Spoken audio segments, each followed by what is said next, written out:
So let's just get straight in and let me ask you, is it still full steam ahead with Huawei, who I know is a key supplier to you, given the uncertainty and the talks around security?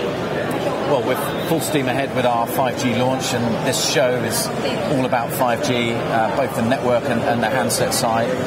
But of course, the number one topic for us that's really important is the security and safety of our network. And for many years, we've worked in collaboration with UK government, UK security services on the architecture, the design of our network, both fixed and mobile, and satisfying their requirements. And we continue to do that as we look forward to the next evolution in mobile technology, which is 5G. Are you making contingency plans, though, in the case that Huawei might be banned from 5G services in Europe? Any delays to the rollout? Any other contingency planning?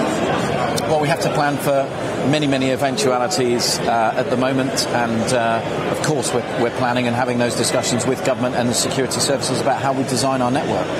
But what other planning are you what about the costs that could be incurred to you, for example, if you had to turn to other suppliers? Well, it's unclear at the moment what the outcomes of the discussions are, and that's something we'll continue to discuss and agree on. And Huawei is one part, but not the only part of our network. We have a multi-vendor strategy and an architecture that satisfies government and security services. BT visited Huawei in Shenzhen in January. What were you looking for reassurance about? Well, that's part of as any partner, we continue to discuss and look at innovation and look at requirements that need to be satisfied by us, and we would meet all of our partners on a regular basis. Are Huawei's handsets a point of concern at all? Well, I think 5G and mobile means that you have to look across the whole ecosystem. The real focus at the moment is on the network architecture, the network infrastructure. There's been no significant focus on devices at all. It's really about the network, and that's the area that we've been having those discussions with both government and security services. On the network then, if there was a retroactive ban on using Huawei equipment in 4G, what impact would that have on you? Well, we'll have to see the outcome of all of these discussions. You know, we have to plan for every eventuality. Huawei are an important part of UK telecoms infrastructure, and any change to that, you know, is something we'd have to deal with, but it's not something we're planning for right now.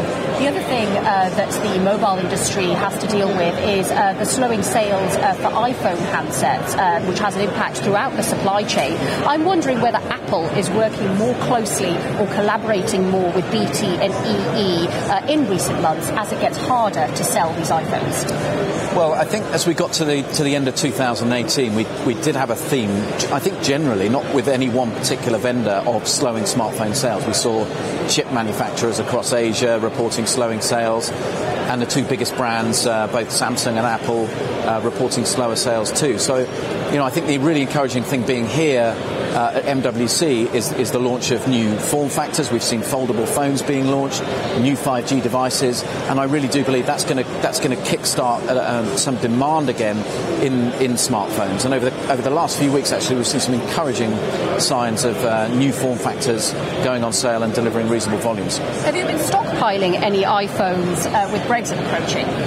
Well, one of the scenarios we have to plan for is Brexit, and of course under Brexit there are multiple scenarios there. So we have to plan for a lot of eventualities at the moment. The number one focus for us both on the fixed broadband side and on the mobile side is keeping our customers connected. Looking at our inventory and supply chain is part of that review as well, and we have been looking at boosting inventory to keep our customers connected in an eventuality of a Brexit outcome. Yes.